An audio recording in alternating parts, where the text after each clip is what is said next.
Hi, Kevin Vaughan from 9 News Investigates with my colleague Chris Bianchi from the 9 News Weather Impact Team. Chris, we've worked together 5 years, but just recently we figured out, do we have a connection that goes back much farther than back to the fall of 2007. I was a reporter at the Rocky Mountain News. What were you doing in the fall of 2007? I was a junior at Boston University, and I was a diehard Colorado sports fan. And Boston University, if you're unfamiliar with Boston, it's in the shadows of Fenway Park, and I think that leads into our little connection here. That's right. So specifically on October 23rd, 2007, where were you and what were you doing? I was sleeping on the streets of Lansdowne Street in Boston. This is behind the Green Monster if you're a baseball fan. And I was sleeping there because I was trying to get tickets to Game 1 of the World Series, got into Games 1 and 2 of the World Series, and this is in Boston, obviously. So there were only a smattering of Rockies fans around. I was one of them. And that's where my story comes in. I was a Rocky Mountain News reporter on assignment. I was assigned to cover the Rockies from their tiebreaker game against the San Diego Padres on October 1st until it ended. And it took me to Philadelphia, and it took me to Phoenix, and eventually it took me to Boston, where I was looking for Rockies fans to write stories about. And I came across these 3 crazy dudes, one of them a college student in Colorado, who were sleeping on the sidewalk trying to get tickets. And it turns out one of those crazy dudes was you. It was me. So, true story. Well, obviously that's a true story, and I guess the background to it is a lot of people don't know. I grew up on the East Coast. I grew up in southern Connecticut, about 45 minutes outside New York City. Went to school in Boston, as I mentioned. My parents both immigrated to Denver a few years before I was born. Ended up moving to New York right before I was born for work reasons. But point being, my parents always had they got married in Denver. They loved Denver, loved Colorado, honeymooned, everything there in Colorado. So they always spoke really highly of Colorado. And so when I was deciding my sports teams growing up, I just kind of latched onto the Colorado thing because of my parents. Obviously live here now, which I'm grateful for as well. But growing up, I was a big Colorado sports fan. All the teams, Broncos, Rockies, Avs, Nuggets, had all the jerseys. This is a Juan Pierre jersey. If any Pierre. Early 2000s Rockies center fielder. So I bought this with my allowance money and the money I made working summer jobs. And I got this actually autographed by Juan Pierre at Shea Stadium, the old Shea Stadium in New York. So kind of a crazy story, isn't it? It is. So I want to back up just a second. So this is October 2007. Had you ever even set foot inside the state of Colorado at that time? No, I didn't actually go to Colorado. Actually, the first time I came to Colorado ever in my entire life was October 2009 for Rockies Phillies when they were playing. They ended up losing that series here in Colorado, and I think I double dipped it with a Broncos Patriots game when Josh McDaniels was coach as well. So that was the first time I ever came to Denver, first time I ever set foot in Colorado. Wow. So a couple weeks ago, I'm having dinner with a friend. Somehow we got on the subject of October, and he says to me, we were talking about it, and he says to me, what kinds of stories did you do? And I told him, I did stories about, people that had connections to the Rockies. I interviewed the parents of a bunch of the players, and I did all these features. And one of the stories that immediately came to my mind was I did a story about these 3 college students that did a totally college student thing, which is sleeping on the sidewalk to get last-minute tickets. And he said, I want to see some of your stories. Send me some. I went home. I start looking, and I'm reading this story, and I'm like, Chris Bianchi? Is that our Chris Bianchi? And I still just laugh every time I think it actually was. And you texted me, I think that morning, or the morning after you discovered it, you were like, Chris, you gotta see me, man. You gotta come over here. And went over and you showed me this whole story. I was like, that's 100% me. That was obviously that was 100% me at the time, and I just didn't put 2 and 2 together, honestly, until you showed me. Yeah. So I hung out with you guys the day before Game 1. You were hoping to get in. I went back the day of Game 1. They opened the gate for these last-minute tickets, I believe 2 hours before first pitch. I went with you guys. You bought the tickets. You got into the game. I followed you in. And I have to ask you about this picture of you holding up this sign. Holiday lifts weights. Poppy lifts cakes. I mean, if this meteorologist thing doesn't work out, I think you've got a future as a sign maker, personally. Talk about the most like 19-year-old kid sign. Like, oh man, yeah. I mean, there's some things looking back through the photos. Actually, right before we came on this and we were talking about this, I was sending some of my buddies from back then some of the pictures that you collected from this. But yeah, I had that sign. I think because the games were on Fox, my Game 1 sign was Fox, FOX, Francis owns the Sox. Spoiler alert, that did not turn out great, as I think Jeff Francis, the Rockies Game 1 starter, got absolutely rocked in that game, and the Rockies got blasted in Game 1. But Game 2 was more competitive, and that's when I think I had the Holiday Loves Wade's Poppy Loves Cake sign. Yeah, so thinking back to that series, I talked to you before you got in, when you went in. I talked to you after the game, and you said to me, you know, you were bummed out, but you said to me, I'll always be able to stay. I, you know, was at the first World Series game in Rockies history, and you added that you had no regrets about spending 2 days sleeping on the damp concrete, and frankly, there were a number of rainstorms during those 2 days, I remember. So it's 18 years later. Do you have any regrets about that craziness?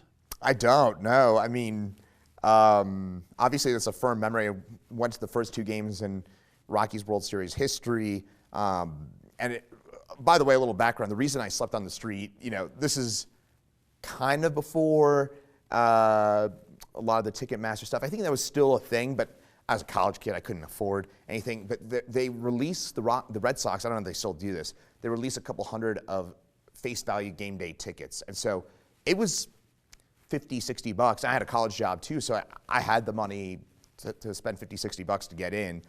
So that's why I slept on the street. Otherwise, you know, to get into the real thing was obviously, you know, an insurmountable amount of money, especially Boston, the Red Sox, Fenway Park. So that's the reason I did it. But zero regrets, absolutely whatsoever, about sleeping on the street for those games. So my story that ran the morning after Game 1 ended with you heading back out to the sidewalk to settle into your sleeping bag, your blanket, or whatever you had, and try to get tickets to Game 2. How did that work out? I got in Game 2. So I had a little plan, was that I had 2 groups of friends. In order to get in, obviously it was the reason you sleep out on the sidewalks is you're lining up outside the ticket window. And I think for Game 1, we had to sleep out there for 3 nights. Now, to get to class and stuff, you could rotate through. I skipped a few classes that was discovered. One of them was a journalism class. And that was discovered because in the journalism class, we would have the TV stations on, and my face showed up on one of them, and my professor was like, I know where Chris is. But I also say that you know, to get those tickets, right, I had to sleep out on the street for 3 nights.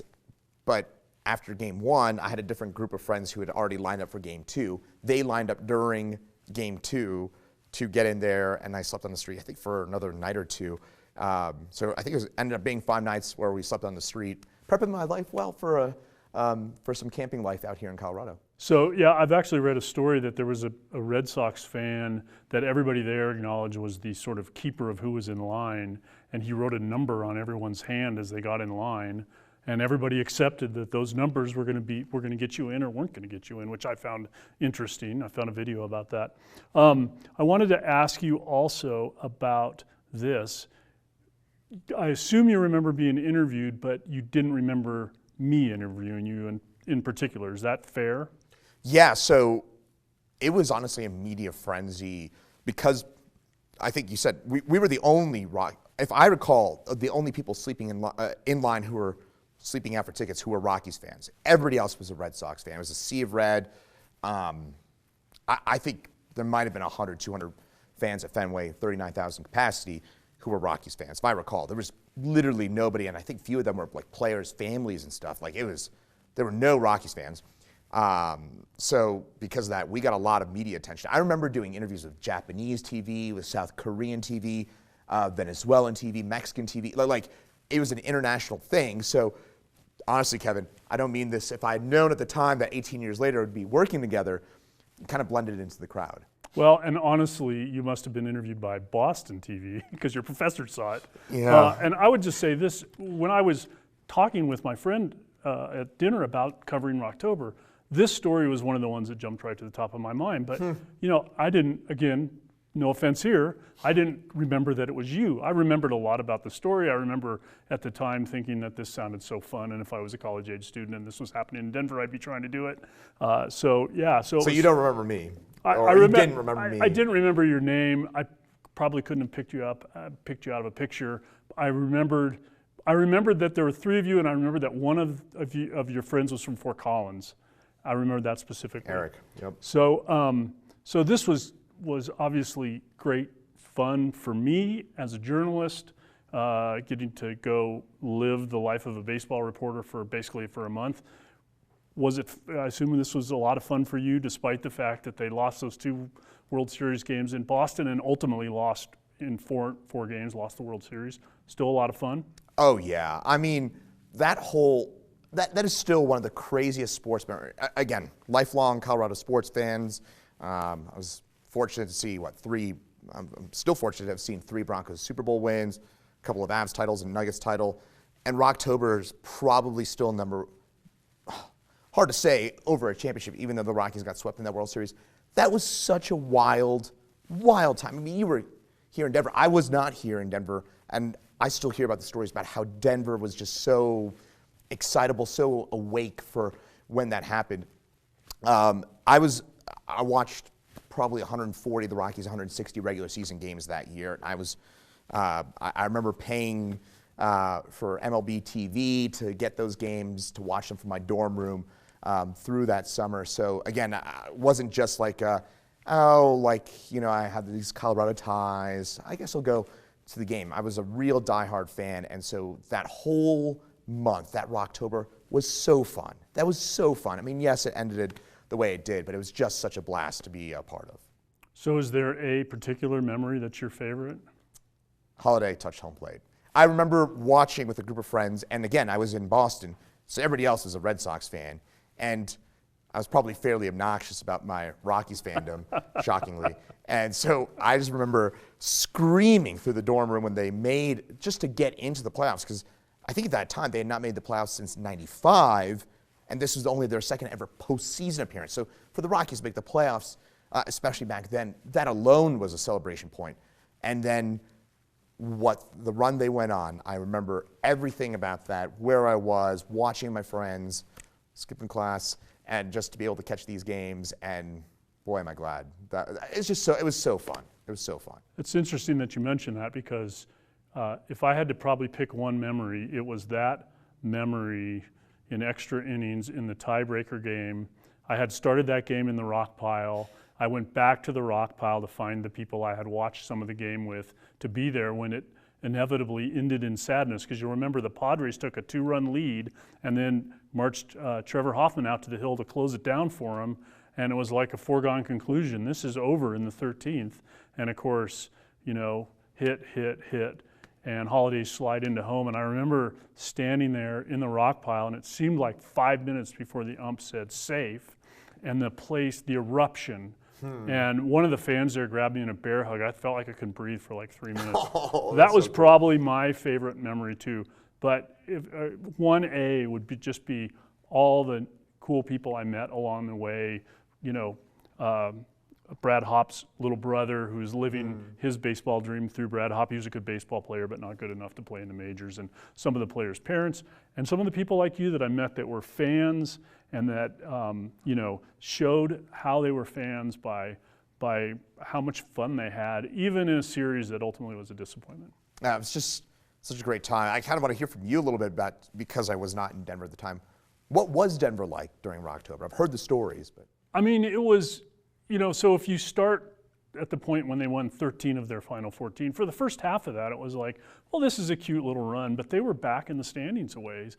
And then it gets to the last day of the season, and you'll remember they were losing to the Brewers, and if they lose that game, it's over. And Tony Gwynn Jr., son of the probably greatest all-time San Diego Padre, knocks in a tying run that gets them into extra innings. The Brewers win that game, which then brings San Diego here for the tiebreaker game. And then at that point, you know, for a while it was just like a dizzying ride. Like they were not favored in Philadelphia, they were not favored in Phoenix. And when I was assigned to do this, I thought, oh, this will probably be over in a week, but this will be kind of fun. And then go to Philadelphia, they win 2 there, they come back here in that series in the 3rd game, and then go to Phoenix, they win 2, come back here, finish it, and then they had to wait a week. And you know, that whole week of trying to allow yourself to think, could they really win the World Series against a very, very good Boston Red Sox team? You know, I'll always wonder, I think a lot of people will always wonder, if they didn't have to wait a week, if they had their mojo, if they could have played in 2 days after clinching the pennant, would it have turned out differently? We'll never know. We'll never know. They were scorching, though. Like you said, I kind of feel like it might have been. And they lost, what was it, 3 of those 4 games were 1-run games, right? At least 2 of them were. I know the first one was 13-1. They got blasted game 1. But the second one in Fenway was only 2-1. 2-1. I think Ubaldo pitched that, right? Ubaldo Jimenez pitched game 2. I mean, look, you know, again, just even how it ended, just the Rockies winning the NLCS, that was such a, I don't know. Again, that'll go down probably still as a lifetime top 3 sports memory for me. Sounds great. Well, that was a lot of fun, and talking to you about this has been a lot of fun. Thanks. Thanks, Kevin. It's been a blast. I appreciate it.